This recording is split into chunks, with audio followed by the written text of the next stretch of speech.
and don't drop anything because I can't stop to pick him up. Alright, well let's head on in. Let's give the wardens a call, see if he's in radio range. Airborne Patrol, this is Symbol 1. Do you copy? Over. Simba 1, this is Warden Wilson Mutua. Over. Jumbo Warden Wilson, we're just now entering the reserve at Little Aturi Forest. Hamjabur, Simba 1. Keep your eyes open and drive carefully. You should see lots of animals. Copy that, Wilson. We sure do.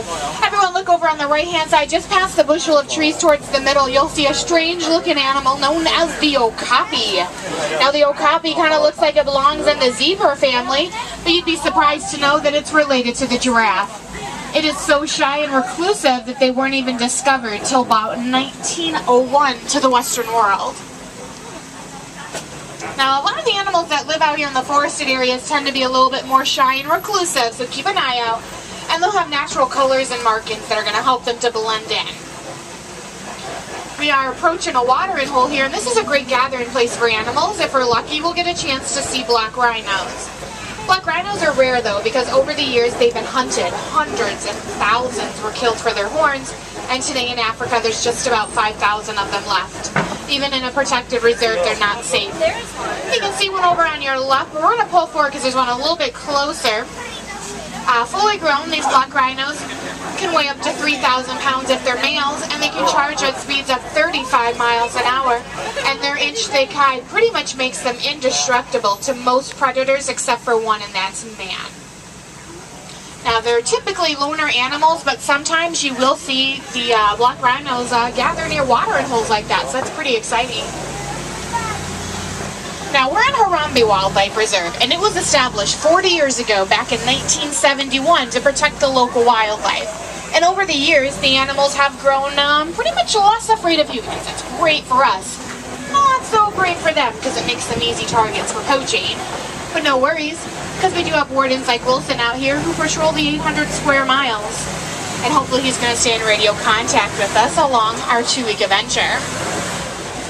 Well, I think we've seen all we're going to see out here in the forest. If you kind of look down to your left, though, in the upper right corner, there's a large black and white bird way back there. That's a saddle-billed stork. It's the tallest in Africa. It's been known to reach heights of 5 feet. Alright, let's head down by Safi River, and hopefully we're going to get a chance to see some kiboko. Kiboko is just the Swahili word for Nile hippopotamus.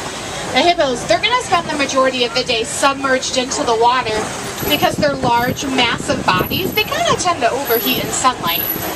And once the hippo is underwater, it can stay that way for about 5 to 8 minutes before it actually has to come up for air. Not having too much luck on this side. Maybe we're going to cross to the river. And look there, over here on our left side, just past the island, you can see some more hippos. I think we'll get a better view up here. Now on the island, you'll see the large white birds. Those are pink-backed pelicans. They're very smart, if you ask me, because they work together as a team, herding the fish into shallower waters to feed upon them. They're definitely nesting right now. The hippos are more of a nocturnal animal. They're going to leave the water at nighttime to go in search of food along the riverbanks, and they can consume up to 150 pounds of vegetation every night. Now, they don't really swim in the water. When you see the hippos actually moving, they're just kind of walking or gliding on that river floor. Weighing 5,000 pounds, and those short, stubby legs makes them very bad swimmers. Alright, we're going to keep heading this way. We're crossing over the rickety old bridge. On occasion, we've been known to spot crocodiles down below, but I'm not too surprised we're not seeing any right now because it is mating season, and during mating seasons, the crocodiles tend to swim upstream. Sure don't like the sounds of this bridge, though. Let's get out of here.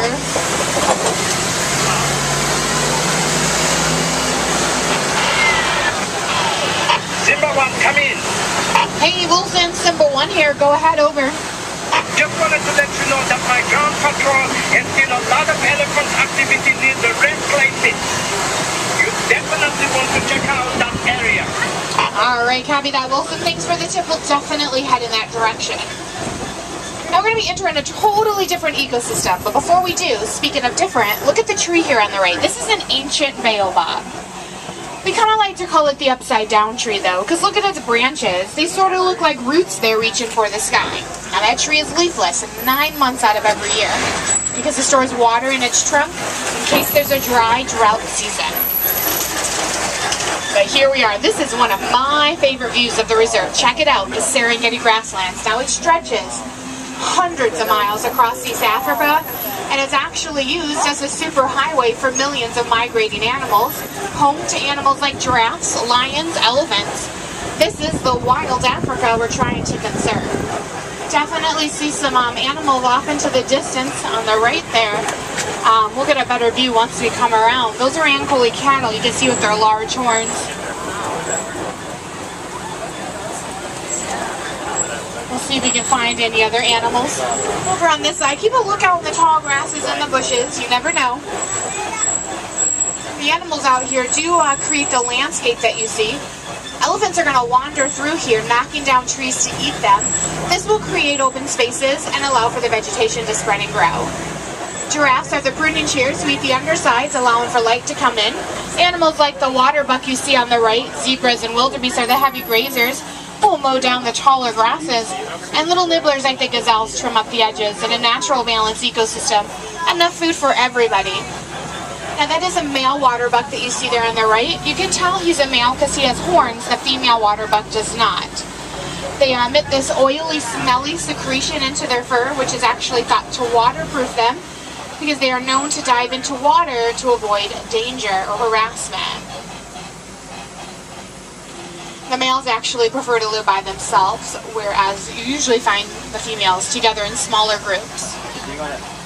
Now all around us you'll see these large piles of dirt. These are termite mounds, and termite mounds are made from the termite saliva in the dirt basically. They will get as hard as concrete because they bake out here in the hot African sun.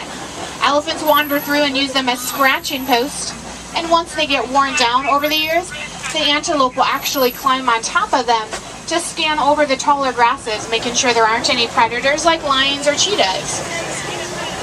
Now we definitely got animals on both sides of the vehicle. On the left side are some Patterson eland, and over here on the right side are the Ankole cattle. Now the Patterson eland are the largest antelope in Africa. A male eland can stand at about 6 feet, that's shoulder to ground, and can weigh 2,000 pounds. Now the Ankole cattle on the right are also known as Watusi cattle, after the Watusi tribe that found and domesticated them. Their horns can reach up to 5 to 6 feet, and at the base, the circumference around can be 20 inches, that's almost 2 feet. Now their horns are not heavy, they're actually honeycombed on the inside, where they're going to circulate their blood to cool it down, to then recirculate it back throughout their body. It basically works like a radiator does for a car. Alright, seeing lots of animals. See what else we can find. Remember, with 800 square miles, the animals could very well be anywhere. Sometimes they will hide. Looks like we have some white-bearded wildebeest hiding out in the shade of the bushes up ahead on our left. Wildebeest, they have the largest land migration left of any animal today, and it's estimated that about 1.5 million of them will migrate every year. Now, babies can run 5 minutes after being born, and that's in order to keep up with the herd. If they cannot keep up with the herd, they have been known to get left behind. Also known as GNU, that's GNU, it's an Afrikaans word that mimics their grunting sound. Alright, let's see what else we can find. See some Thompson gazelles up ahead on the right, just past the green truck. But just up ahead on our left in the palm trees, I saw some giraffes moving around.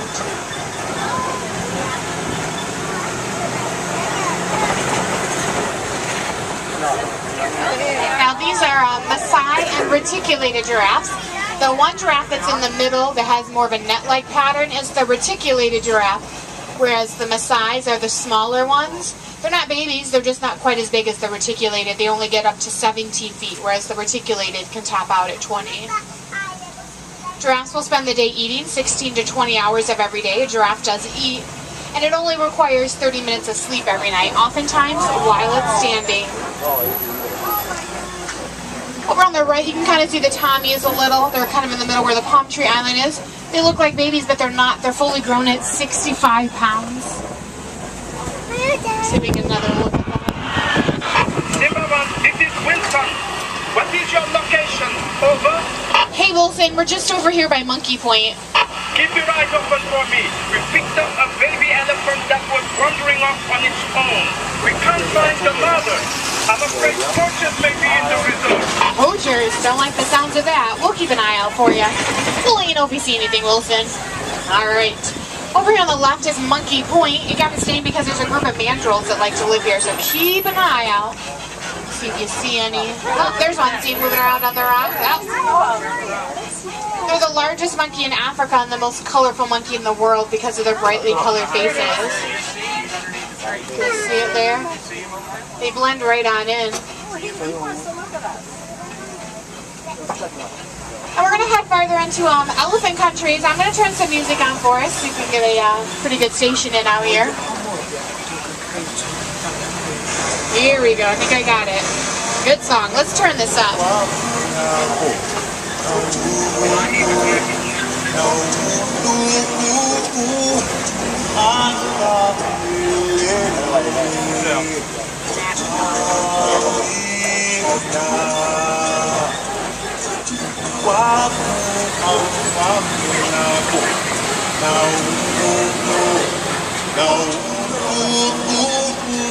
Oh, gotta turn the music off. We gotta cross over the old bridge. Everyone stay seated and cross your fingers for luck. Because it looks like there's a rope holding the bridge up. I think we should be okay though. We'll go pulley-pulley over it. Whoa!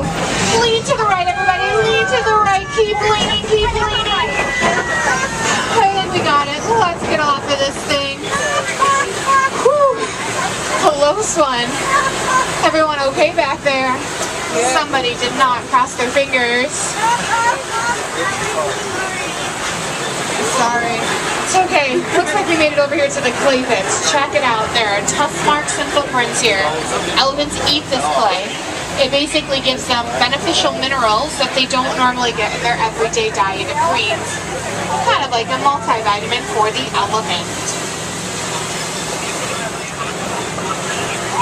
Definitely see some elephants up ahead. We'll see if we can get a little bit closer to them and get a better view. Right now, we have scientists out here studying the elephants because the more that we understand about ways elephants communicate with one another, the better prepared we are to help these elephants to know what they need to survive.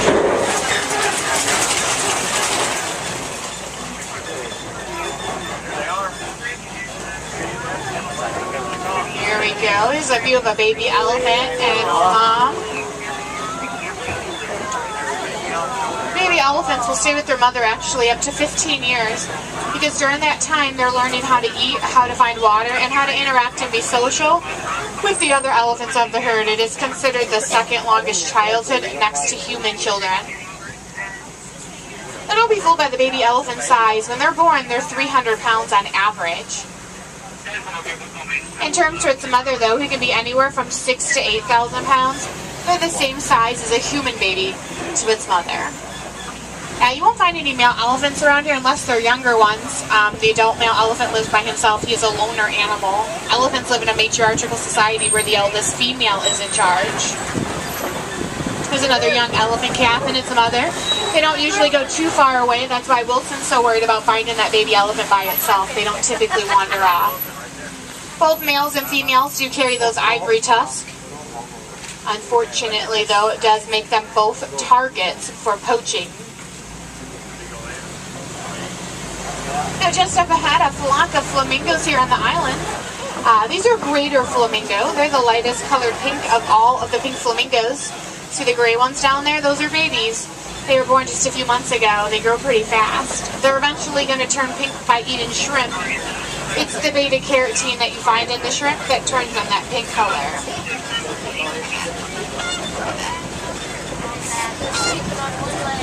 Alright, well, we're going to head out of elephant country now. We've had pretty good luck finding some elephants. Let's see if we're lucky we find the white rhino today. It's one of Africa's greatest success stories because it was brought back from the brink of extinction. all thanks to widespread conservation and anti-poaching laws. The numbers are now very sustainable and growing. See lots of footprints in the dirt, no signs of the rhino though. Just keep an eye out.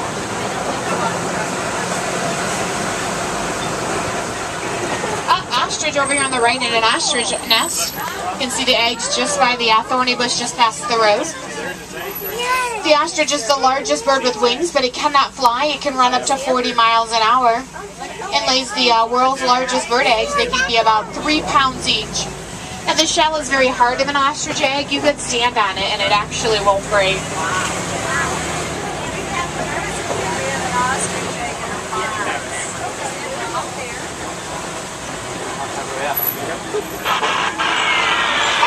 Simbawan, I see you at the junction. I suggest you go west.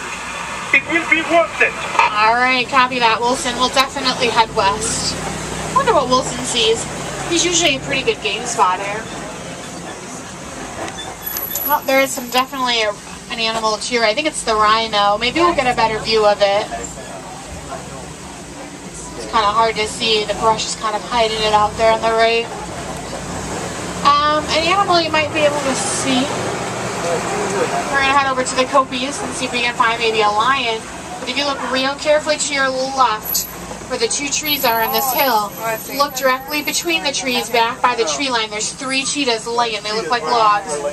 They're the fastest land animal. They can run up to 70 miles an hour.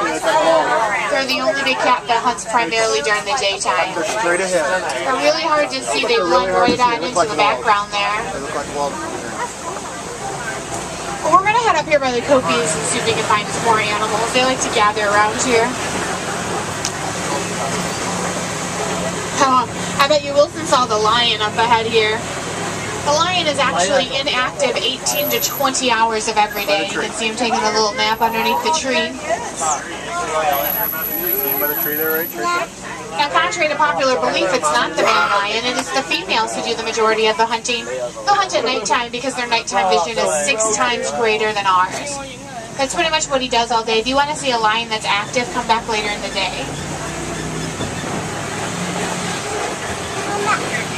Alright.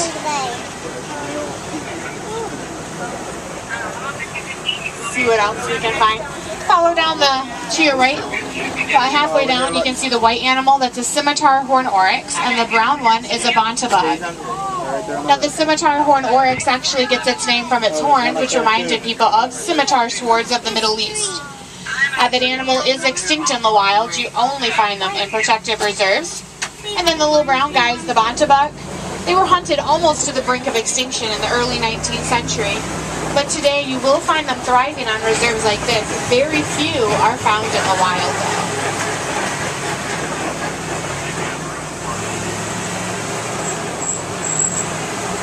Alright, well I see some warthog burrows up ahead, so let's see if we can find ourselves a pig.